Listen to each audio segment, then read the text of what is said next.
Sure. What are you going to try to tackle in 2020?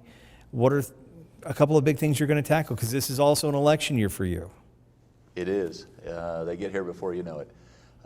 Fortunately, we got a good story to tell because of the things we've done in the past, and we're going to continue to be aspirational about this, focused on the very same things that we've been focused on over the last 3 years.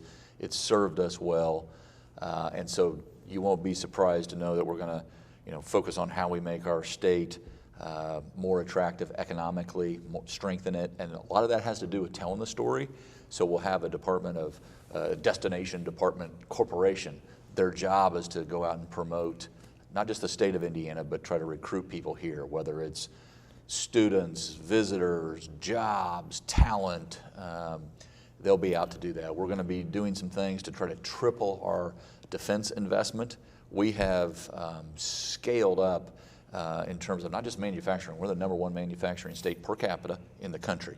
And as we go in from manufacturing to advanced manufacturing, you're seeing Indiana really raise the bar and our expectations in terms of not just auto and aviation and aerospace, but leaning into hypersonics, leaning into radar, sonar, et cetera. And so you'll see a big push toward modernizing our economic development toolbox. Especially in the defense industry. Absolutely. I mean, we're right here in the heart of the heartland. Easy to get the products, connect with the markets.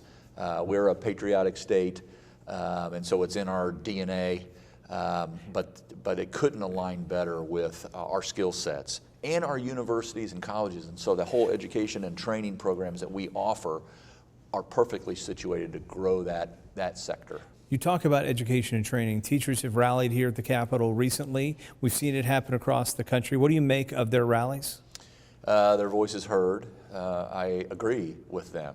And I made, a year ago, if you rewind the tape and look at when we unveiled our next level agenda, both administrative and legislative agenda, we talked about how we wanted to become a state where we were in the top 3 in terms of our teacher compensation in our neighborhood, meaning 10, 11 states, Midwest. When you say compensation, most teachers say they want the salary. When you say compensation, what do you mean? I'm talking about salary as well, and understanding there's a package of compensation, but I'm talking about what our teachers are paid. And I want to be in the top 3 in our neighborhood.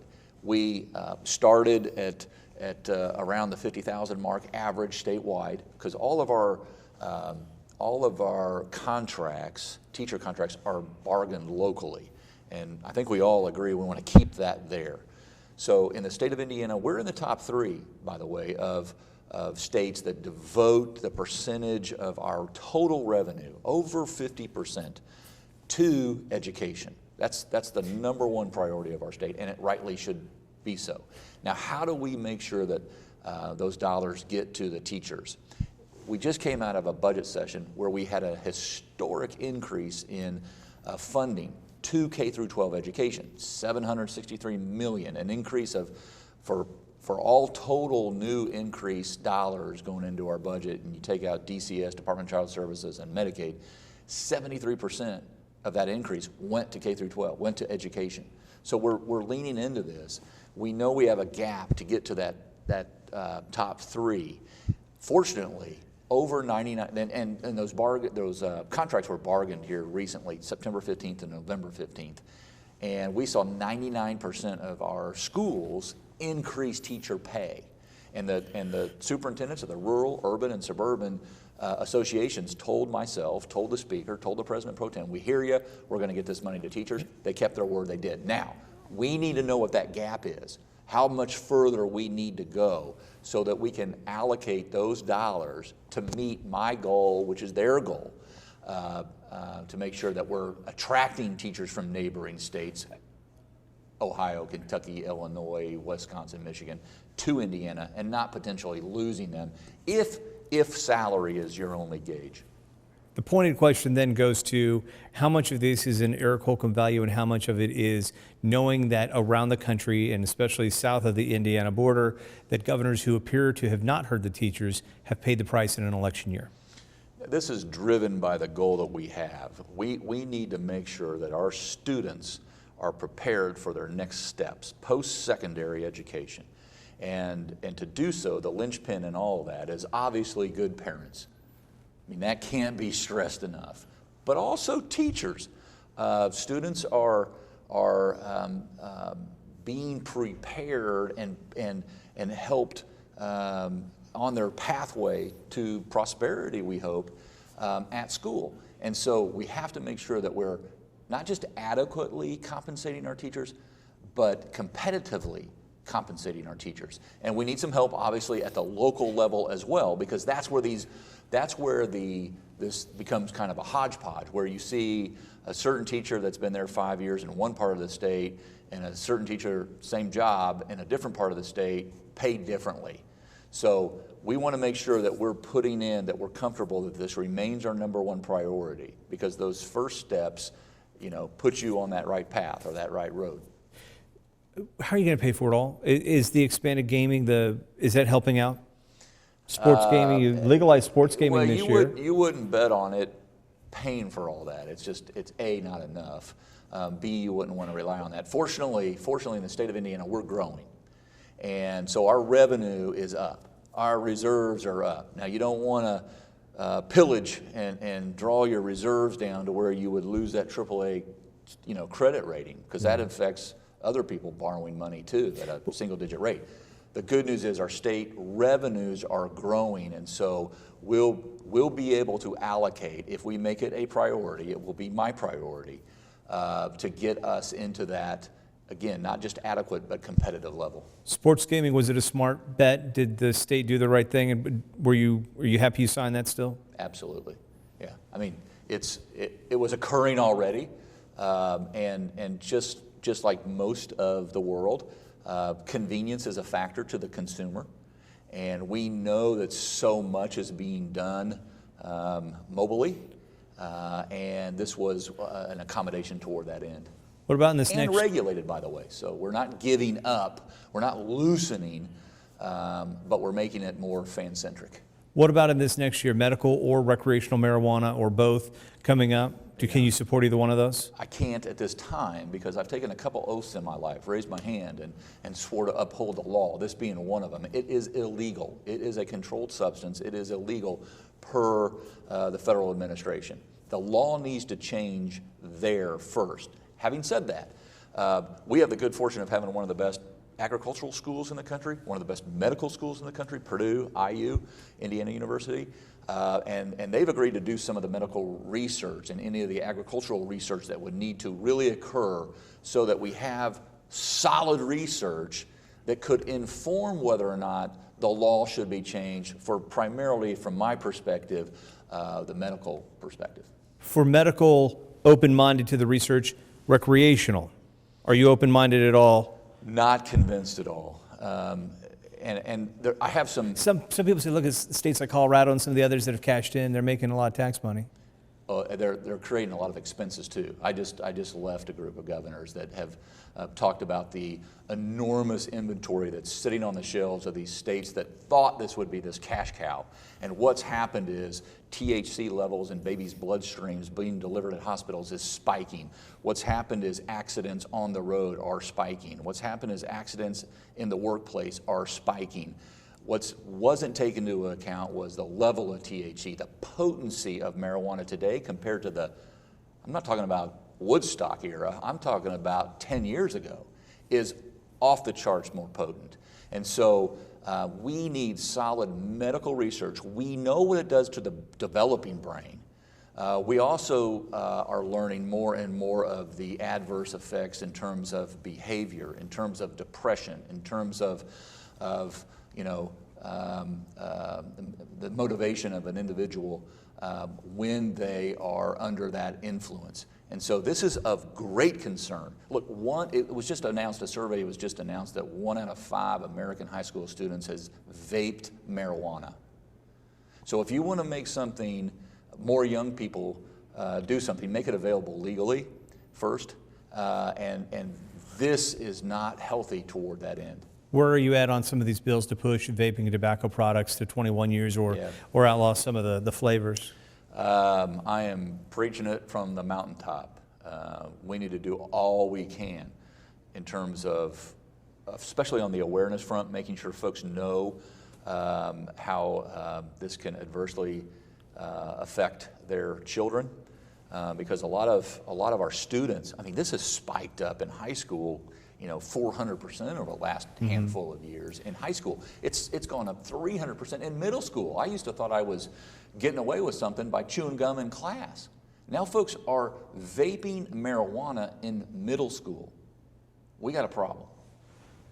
Have you talked to Andy Bashir at all? We have a call scheduled. You have a call scheduled. So how do you think you're going to have a relationship with him? You had a good relationship with Matt We Bevin. sure did. Yeah, we built. We had a good relationship with the last two governors, and Matt is a friend, and I'm pleased that Navy beat Army this year, and we have a lot of fun with that on an annual basis. But we'll work together. We share a border. We share constituents that go across the river. I always say that Indiana.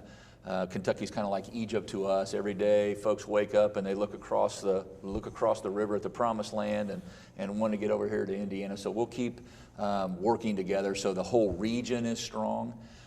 We've got some bridge work to do. We did so in Jeffersonville with Matt's predecessor and the governor's father, actually, and proved that those working relationships really go a long way for the very same people that we serve.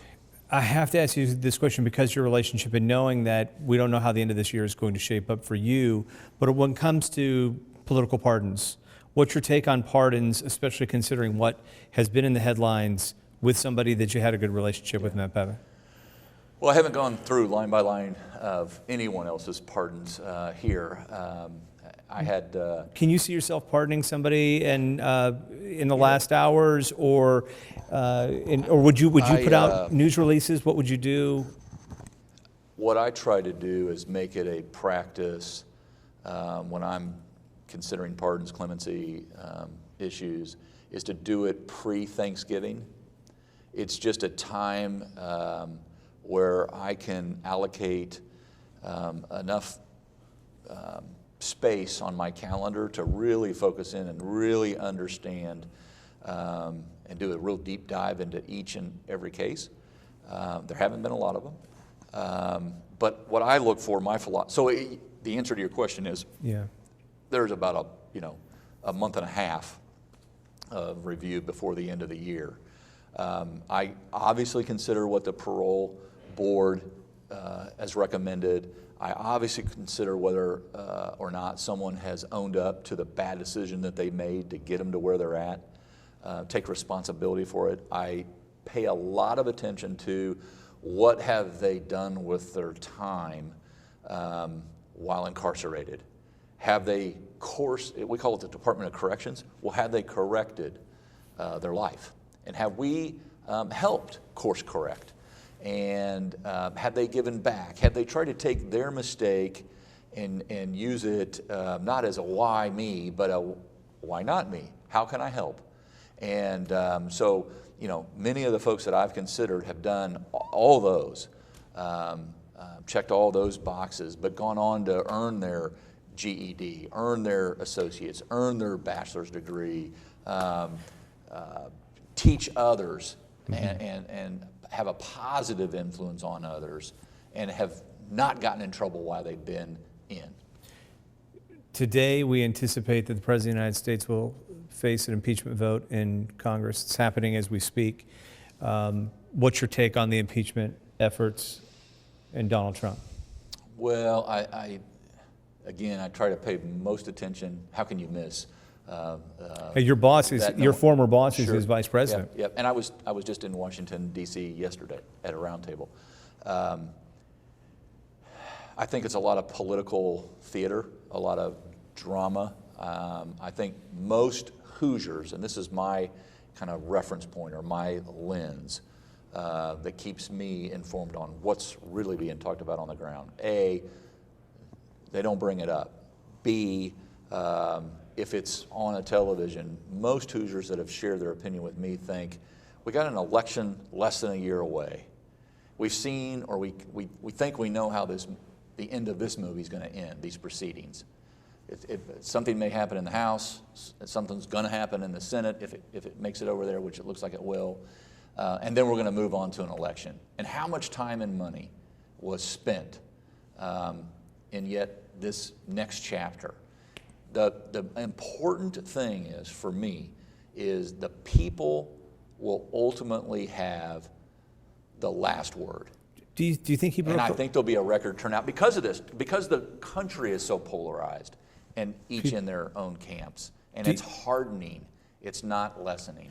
Do you think that there's any chance that he broke the law or committed an impeachable offense? And so, if people believe that he did that, do you think it's right that they move forward?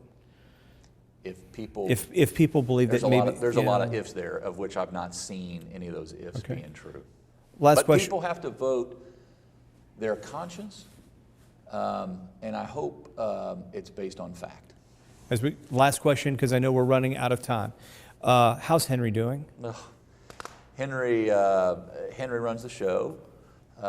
He's a dog that kind of carries out. He got to stick his head out the window of a car at the Indianapolis Motor Speedway. There are dogs that would really do a lot for that opportunity. Yeah, and he lets them know that he's top dog.